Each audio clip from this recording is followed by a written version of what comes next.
Hi, Rick Brown, TerraVerde Renewable Partners. I think that we will see over the next few years an increasing adoption of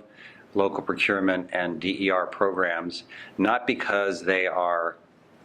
a nice to have or an aspirational goal, but because they are truly one of the important ways that CCAs can, in fact, manage their cost structure.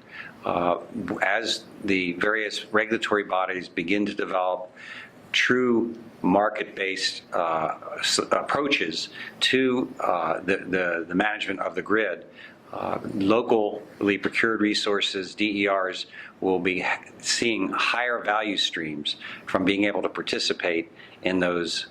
new markets, and that will enable those CCAs to both generate revenues, but also, more importantly, have control over their load shape such that they will be able to reduce the overall cost of their wholesale procurement. So because of those economic values, we're going to see a greater adoption and need to see a greater and accelerated adoption of DERs and local resources.